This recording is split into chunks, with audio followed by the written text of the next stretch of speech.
En esos perfiles de pymes también hay algunas que están peleando su partido más difícil, el de la supervivencia, con un crecimiento bajo o moderado en el mejor de los casos. Voy a ese tipo de pymes. ¿Qué puede hacer hoy en día? Por ejemplo, empiezo con preguntas prácticas. Si yo fuera un empresario pyme y tengo la posibilidad de charlar con vos y aprovecho la hora de consultoría y te digo, ¿qué hago? ¿Es momento para comprar o vender? A ver, puede ser un momento para vender y puede ser un momento para comprar. ¿Qué factores motivan cada situación? Puede ser un momento para la compra, cuando yo concibo esa acción como una herramienta de cobertura contra la inflación. Estoquearme. Estoquear. Que es algo que también hace el consumidor final. Que es algo que hacemos los consumidores, con aquellos productos no perecederos. Claro, lo que pasa es que eso depende de la existencia en góndola, porque el consumidor va con el mismo objetivo, pero depende también de la voluntad del comerciante que lo ponga en góndola. Y también depende de que el comerciante consiga que su proveedor le venda, ¿no? Y que haya stock para comprar. Sí, claro. De hecho, déjame que haga un agregado. Ahí leíamos en el corte que un comunicado de la Cámara Industrial Metalúrgico de Córdoba que están denunciando básicamente la imposibilidad de acceder al mercado libre de cambios para hacerse los insumos importados y que esto a la larga podría generar un parate en la industria. Pero absolutamente, no te olvides que en las últimas semanas se incrementaron las restricciones para importar, sobre todo en lo que es plazo de pago a proveedores del exterior y otras restricciones. Entonces eso hace que se dificulte el acceso a insumos, materia prima importada, sobre todo cuando yo tengo que incorporarla a mi proceso de producción. Y como hablábamos antes de ingresar esta nota, generar un proceso de sustitución de importaciones es imposible en un horizonte de 2, 3 semanas o 2, 3 meses. Eso lleva mucho tiempo. Entonces, evidentemente, eso afecta de manera directa la cadena de producción, con una alta posibilidad de parálisis en algunos sectores. Bien, vos hablabas de quien podía comprar, hacerse la mercadería, porque eso es un activo muy importante para poder seguir funcionando. ¿Pero también es momento para vender? Puede ser momento para vender. ¿Por qué? Porque si estamos aprovechando una coyuntura de una propensión del consumidor a adelantar gastos, también como cobertura ante la inflación, una empresa puede generar caja a través de la venta, por ejemplo, tratando de motivar la compra por parte de sus clientes de aquellos productos de baja rotación. Bien. ¿Sí?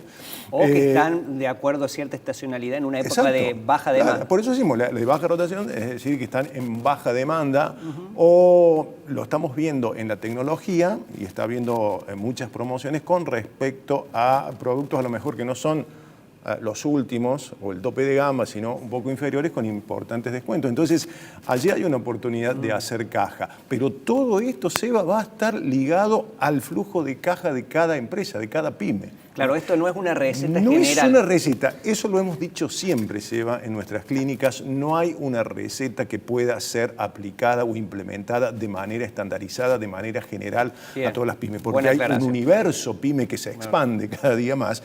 Y además, dentro de pymes similares hay distintas situaciones, distintas coyunturas. Si mi flujo de caja está muy tenso, evidentemente yo voy a buscar generar caja. Y la venta, aprovechando la propensión a adelantar gastos por parte del consumidor, puede ser una oportunidad para generar caja.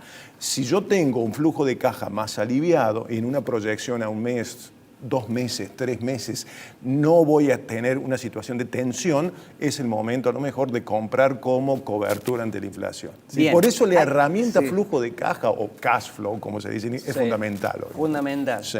Excelente. Ahora, vamos a seguir con este ejemplo que vos marcabas. Una empresa, una pyme de crecimiento moderado, abajo, que tiene un flujo de caja aceptable, que puede poner mercadería que no rota a la venta. ¿A qué precio? Bueno, ahí estamos en un dilema, porque la inflación hace que haya una permanente distorsión y se pierdan referencias. Entonces yo siempre digo, hay que ser cuidadoso porque nosotros tenemos allí 2 indicadores, el precio de mercado y el precio de reposición, ¿verdad? No podemos ir por precios por encima del mercado porque probablemente el consumidor vaya a la competencia, sobre todo si nos pueden sustituir fácilmente. Perfecto. Y además debemos ser conscientes que tampoco podemos ir a un precio bajo porque después cuando vamos a reponer ese producto vamos a tener que invertir una suma mayor de dinero. Cuidado con hacer cuentas con respecto al precio que lo compré. Perfecto. ¿No? Déjame hacerle doble clic a lo que estás diciendo para que se entienda. Sí. Entonces tenemos la posibilidad de vender El tope sería el precio de mercado, la competencia, Sí. para que no, hoy en día, digamos, priman las decisiones económicas, no vaya por una cuestión de precio del consumidor de competencia. Exacto. Y el piso sería el costo de reposición. ¿Pero a Totalmente. qué costo de reposición? Porque como bien decís vos, hoy la mercadería vale X, pero yo mañana no sé, o la semana que viene no sé qué valor puede tener. ¿Cómo haces para calcular eso? Ese es el problema. Entonces tengo que ir haciendo un seguimiento permanente con mis proveedores acerca de la evolución de ese precio. Pero ahí no encontramos un inconveniente. Puedo ir, o con un obstáculo, puedo ir al proveedor y resulta que no me da un precio. ¿Está? Entonces, de nuevo, ¿qué vuelve a ser el centro o el núcleo para decidir? Mi proyección de caja. Si necesito vender, bueno, voy a tener que buscar, si necesito caja, voy a tener que buscar vender, aunque no esté seguro si estoy cubriendo el costo de reposición. Perfecto. ¿No? Bien, te llevo también a otro precio, porque estamos hablando de precios. Dentro de la economía, un precio que se mira mucho es el dólar. El dólar. ¿Qué opinas del reclamo o el pedido de ciertos industriales, pymes, de que haya un dólar pyme para, según dicen ellos, equilibrar las condiciones de competitividad en el mercado y poder acceder a un tipo de cambio diferencial para no solamente hacerse de insumos, sino también exportar? Hay que decir que rápidamente el titular del Banco Central, Pelle, dijo, bueno, si fuera así también deberían pagar retenciones, o sea, redoblando la apuesta de quien pedía este tipo de cuestiones. Pero ¿qué opinas vos en una Argentina que tiene más de 10 tipos de cambio que haya un dólar pyme? A ver, primero es válido el reclamo. Evidentemente, si yo soy una industria, una pyme industrial exportadora, estoy accediendo a un tipo de cambio al liquidar mis divisas, tipo de cambio oficial, 130, 135 pesos. ¿Verdad? Entonces, si tenemos en cuenta los tipos de cambios financieros, que es importante comparar con estos tipos de cambios. Sí, los dólares financieros, estamos hablando de dólar MEP, dólar bolsa MEP, o contado con con liquidación, etc. Hoy estábamos en una brecha del 100%, hoy bajaron un poquito, pero una brecha del 150, 160%. Claramente, si nosotros hacemos la comparación con la inflación de los últimos 12 meses, y ahí tenemos un diferencial aproximado de unos 20 puntos de inflación por encima de la evolución del tipo de cambio oficial.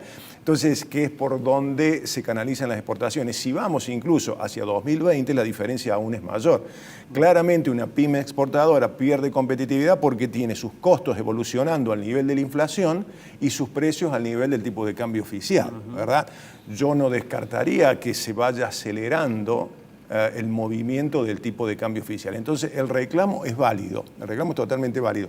Con respecto a las retenciones, yo creo que las retenciones tienen como fundamento, más que el tipo de cambio, el precio del producto que se está exportando. En este caso, se ha habido en los últimos meses un aumento considerable del precio de las commodities. Me parece que el tema de argumentar en contra de un tipo de cambio diferencial las retenciones, yo no lo veo aplicable, ¿verdad? No veo aplicable que las retenciones a productos industriales. Así es, sí, sería complejo ya para una realidad muy difícil. Absolutamente, absolutamente, ¿no? Recordemos que el tema de retenciones, si bien Argentina es uno de los pocos países del mundo que tiene retenciones, no tiene que ver solamente con una cuestión cambiaria, tiene que ver porque bueno, son productos que a lo mejor forman parte también de la canasta familiares, hay toda una serie de cuestiones que tienen que ver también con un instrumento que se utiliza para combatir la inflación, más allá después del éxito que traiga acarreado. Bueno, ¿no? vamos a las últimas dos, dada que la consulta en la clínica PYME son cada vez más breves, ¿viste?